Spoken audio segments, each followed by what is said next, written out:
Merci, Madame la Présidente. Plusieurs choses pertinentes ont été dites. Simplement un rappel de l'historique de ce gouvernement.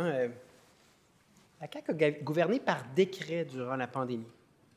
Et je pense que ça a été un moment marquant pour la mentalité, la culture de gouvernance pour ce gouvernement. Un peu comme s'ils ne s'en sont jamais remis, ou en tout cas comme si ça a créé des attentes du côté du gouvernement qui ont demeuré après cette pandémie. Donc, on est rassemblés ici ce soir pour adopter sous bâillon le projet de loi 93, la loi visant notamment le transfert de propriété d'un immeuble de la ville de Blainville. Donc, situons le débat. Si on est forcé de siéger ce soir, toute la nuit, c'est d'abord en raison de la négligence de ce gouvernement dans la gestion de ce dossier-là, c'est ce dont je veux parler, mais également d'une tentation constante de contourner les consultations, les experts, les rapports, les mécanismes, parce qu'un peu comme en pandémie, c'est drôlement plus simple de simplement lancer un bâillon, un peu comme on peut lancer un décret. Le problème, c'est que ça ne donne pas la même qualité de politique publique, ça ne donne pas la même qualité de débat. Ce gouvernement, comme dans tant de dossiers, a mal travaillé, a travaillé sur le coin d'une table. Donc, revenons dans le temps. Dès octobre 2019, Stablex a déposé au ministre de l'Environnement un avis de projet pour le réaménagement du site d'enfouissement dont il est question aujourd'hui. Donc, dès octobre 2019, Stablex demandait d'enfouir ces déchets qui sont dangereux sur un autre terrain que celui qui avait été prévu, celui qui faisait l'objet d'une autorisation. À nouveau, absence de planification parce qu'on est rendu en 2025 et on nous parle d'urgence.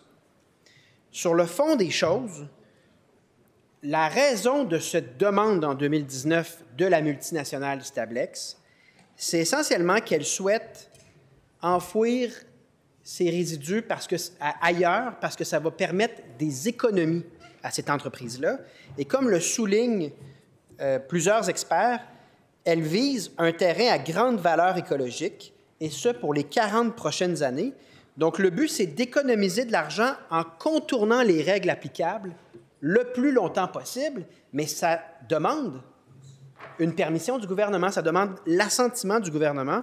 On comprend du travail des autres oppositions qu'on a procédé par lettre et que cette lettre a trouvé preneur et a trouvé une réponse en quelques semaines seulement. Qu'est-ce qui a convaincu le gouvernement dans ce dossier-là? Ce n'est pas clair parce que les arguments servis par le gouvernement ne convainquent aucun des intervenants véritablement impliqués, ne convainquent pas notamment la ville de Blainville. Ce qu'il n'y a pas de doute, c'est qu'on est en train de contourner nos normes environnementales, faire en sorte qu'elles ne s'appliquent pas ou qu'on trouve une façon là, de ne pas les appliquer. Contourne également les compétences municipales.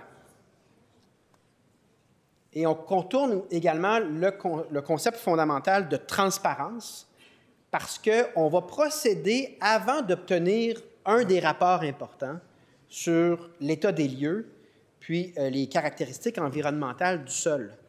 Donc, peu de transparence, peu de respect ou aucun respect pour les compétences municipales.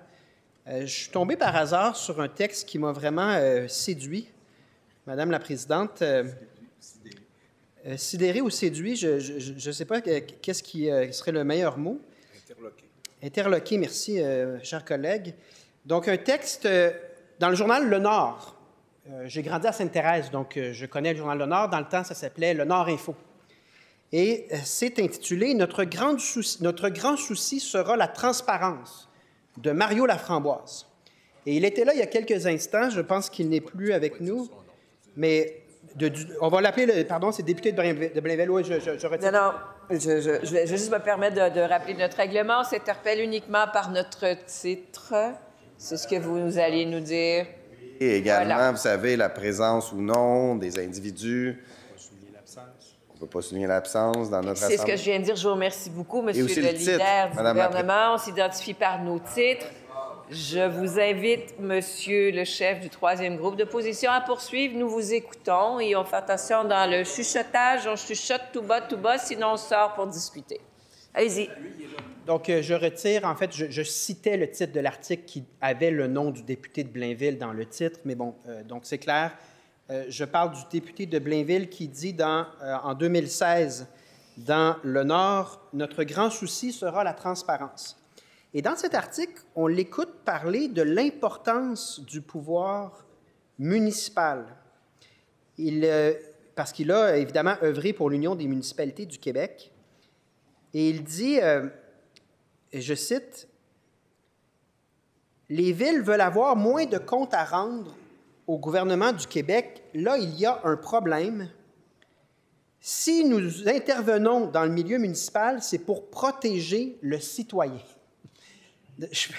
Le texte est vraiment, je ne le lirai pas au complet, mais il est très intéressant dans les circonstances. Pourquoi?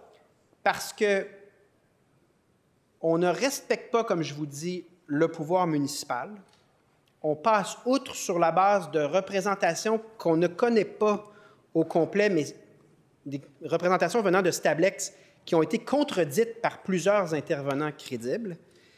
Et au niveau de la transparence, bien, on ne veut pas aller au fond des choses sur le plan environnemental en contournant le BAP, en n'attendant pas qu'un rapport important soit sur la table. Donc, c'est très, très contradictoire et le député de Blainville refuse de s'exprimer. Donc, je l'invite à nouveau parce que mes collègues l'ont fait. On est ici toute la nuit, là. Donc, en démocratie, le député qui représente le territoire, qui fait l'objet de tout ce débat qui va durer toute la nuit, en principe, devrait avoir un intérêt et même devrait avoir le sens des responsabilités de donner son point de vue et d'expliquer en quoi, selon lui, après la consultation de ses citoyens, parce qu'il y en a plusieurs qui sont mécontents, pourquoi, selon lui, c'est la bonne décision. Je l'invite à nouveau à prendre cette responsabilité. Donc, une multinationale américaine qui veut économiser de l'argent et cette économie ne concorde pas avec l'intérêt du Québec. Madame la Présidente, on a déjà vu ça. J'ai fait ma question sur le parallèle de Nordvolt et de Stablex. J'aimerais également faire un parallèle entre Stablex, ce bâillon, qui est le 6e, et celui de Santé Québec. Donc, le gouvernement, justement pour ne pas aller au fond des éléments qui sont requis dans ce débat-là que je viens de nommer, procède par bâillon. Qu'est-ce qui est arrivé la dernière fois qu'on a procédé par bâillon? Je ne reprendrai pas l'intégralité de l'argumentaire de mes collègues, mais c'est très important. On vient de faire cette erreur-là dans le projet de loi sur Santé Québec. Les témoignages sont... J'étais là, moi aussi, là, tout le monde a vu un projet de loi où on n'était pas prêt, on a trouvé plein d'erreurs, il restait une centaine d'articles à examiner, on n'avait pas le temps. Ce n'est pas une manière de travailler. Et ça donne les résultats qu'on avait prédits. Et je ne veux pas faire un débat sur Santé Québec, mais nous noterons tous ensemble que Santé Québec est un sujet récurrent ici, en Chambre, quant à sa capacité véritablement de livrer, d'améliorer les services pour les Québécoises et les Québécois. Je comprends sur le sujet du bâillon que c'est une procédure légale. Donc, ce n'est pas illégal, un bâillon, ça fait partie du parlementarisme québécois.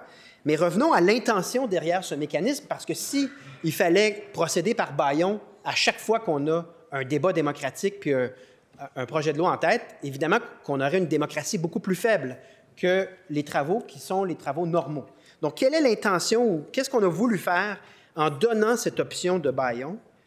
Bien, normalement, on le fait lorsqu'on est convaincu qu'il y a urgence et que vraiment l'intérêt général du Québec est en jeu.